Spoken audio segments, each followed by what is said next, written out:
Boy, oh boy, ladies and gentlemen, welcome to the Atlanta Motor Speedway post-race of the High Dive 500. Did not do a pre-race today.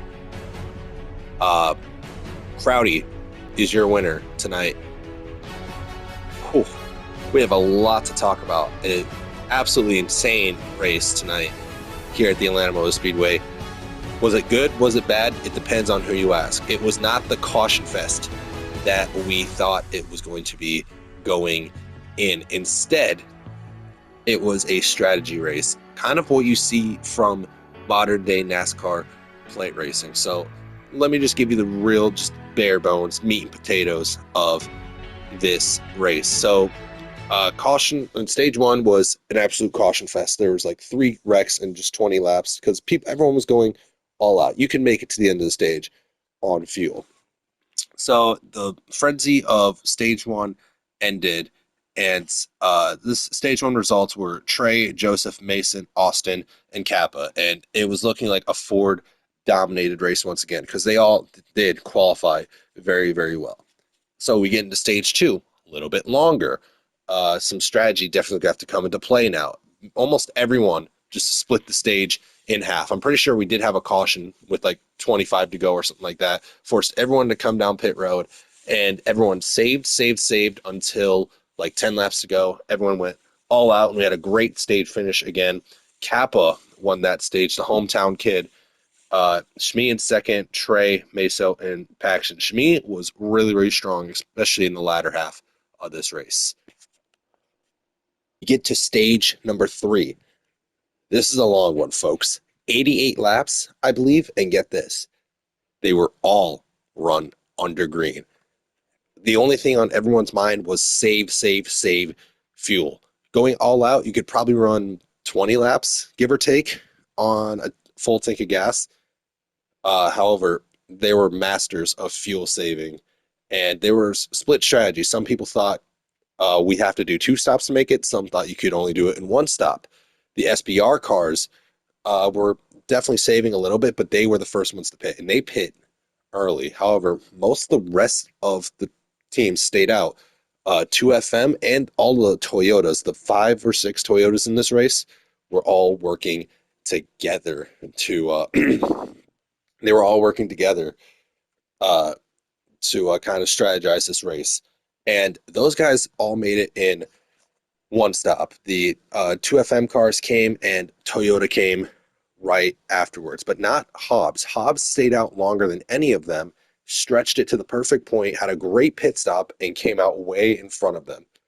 But he was also with Trey.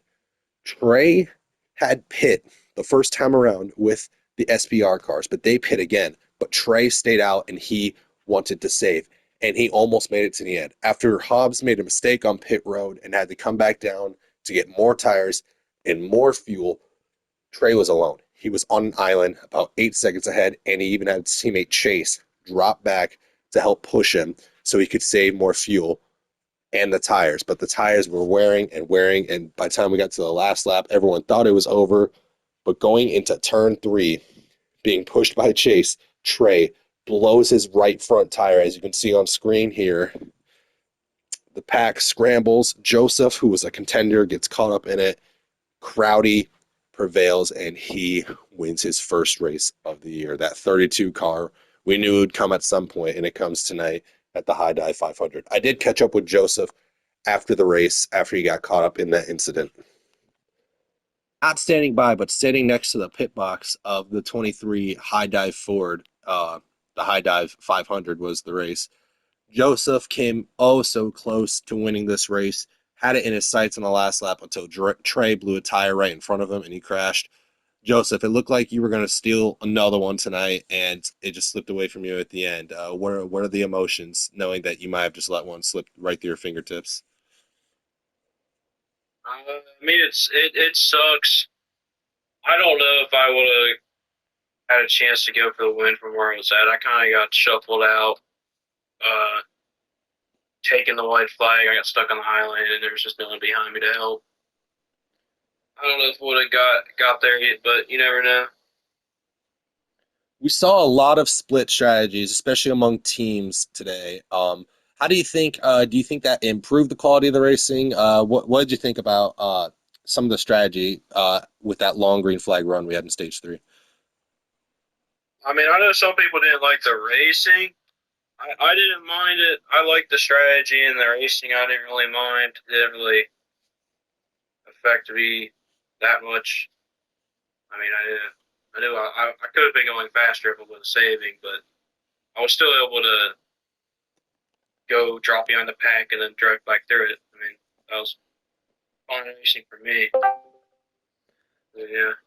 So, last question. So, those last few laps, Trey was just out there on an island. It wasn't looking like you were going to catch him. Did you have any sort of thought in your mind that maybe he might run out of fuel or blow a tire, as we saw? Did you have any idea that maybe that could have happened coming down to the finish?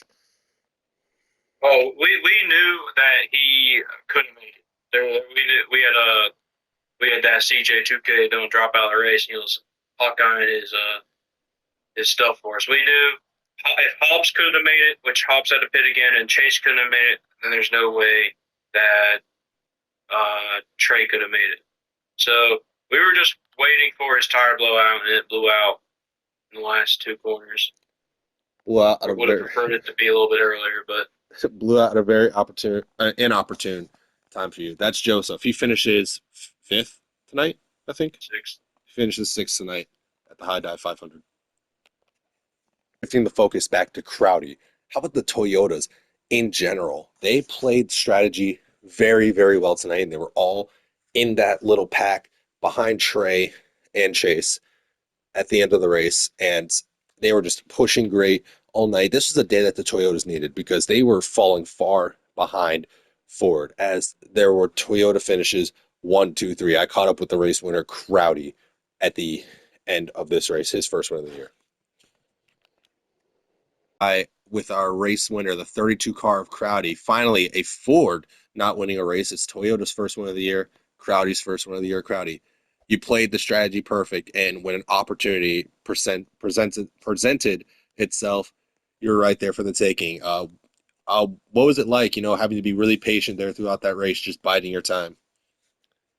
Yeah, fuel saving was the major key today in winning.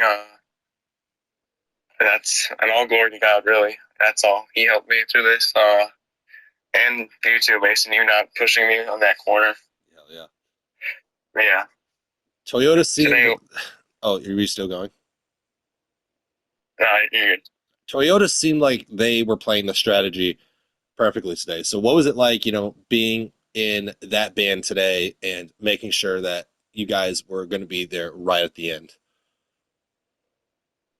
I mean, I thought it was over coming to the last lap because I saw Trey was ahead. I didn't know idea on the status of his car. I didn't know his tire was going to go down like it would be. So it was all just a process of trying to sneak past him and secure the victory, I guess. That's your race winner, Crowdy, winning his first race as a part of his own team, Crowdy Enterprises. The 32 is in victory lane tonight.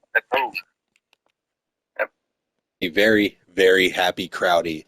And there's no one that could be more happy for him than me. I am extremely proud of Crowdy. I'm so happy with how he did tonight. However, someone who was not happy was the 29 of Kappa. He had some choice words about the type of racing tonight. Here's an interview that I got with him after the race.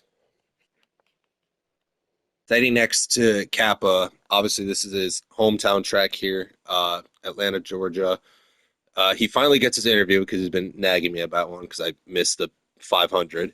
Anyway, Kappa, tonight definitely was the night that you wanted. Obviously, you probably wanted to win one in front of your home crowd, didn't you? Yeah, for sure. I mean, I won it past 2 years, so Correct. I can't be too upset about it. Yeah, it was definitely a tough night for you and a few of your Two Fishy Motorsports teammates. Joseph kind of, he lost in the last lap. Hobbs kind of biffed strategy. CJ just had an overall just nightmarish night. But you had that wreck, and I mean, you came back for a seventh place finish. it probably was frustrating just riding around the back, but how's it feel to kind of have a bit of a recovery drive like that and not being too much of a points gap? Yeah, I'll take running. I'll take seventh after running last for 80 laps straight by myself. That wasn't very fun. Long I was really flag, right? boring actually. I was getting really tedious running by myself for that long.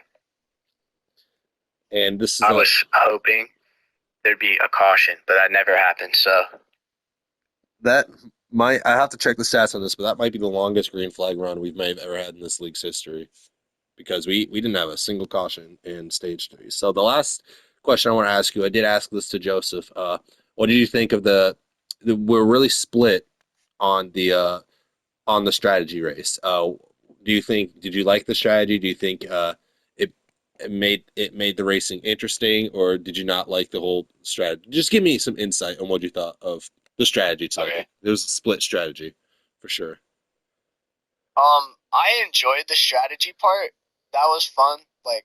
Thinking all that out while we were racing, because I mean I ran laps earlier, but the fuel run was definitely a lot shorter compared to practice, and that was fun to like go through and try to figure that out as the race went on. But one thing it did do, it affected how people were actually racing until like the very end. I mean, everybody was like all backing off of each other, and there was no like actual, plate track racing at the plate track. It was kind of boring.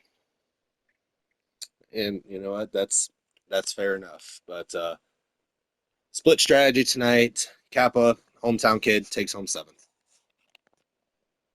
Final results from the High Dive 500. Crowdy picks up his first win of the year. Mason 2nd, which is a season best for him. Shmee in 3rd, having a great year so far. That entire NRT team's looking really, really good right now. Toyota 1, 2, 3.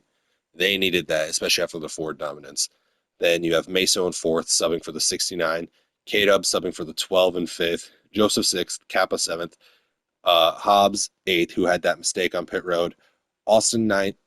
Wait, no, that's Trey 9th, Austin 10th, Chase in 11th, Paxton in 12th, who was running with those Toyotas, but he got caught up in an incident, kind of broke him apart from the pack. CJ in 13th, Queeg in 14th. So as a part of our live stream last week, we did not look at the points because they were not done quick enough. However, we do have the same leader from last week. You can kind of see the driver shifts right there. Hobbs 2nd, Joseph 3rd, Kappa 3rd.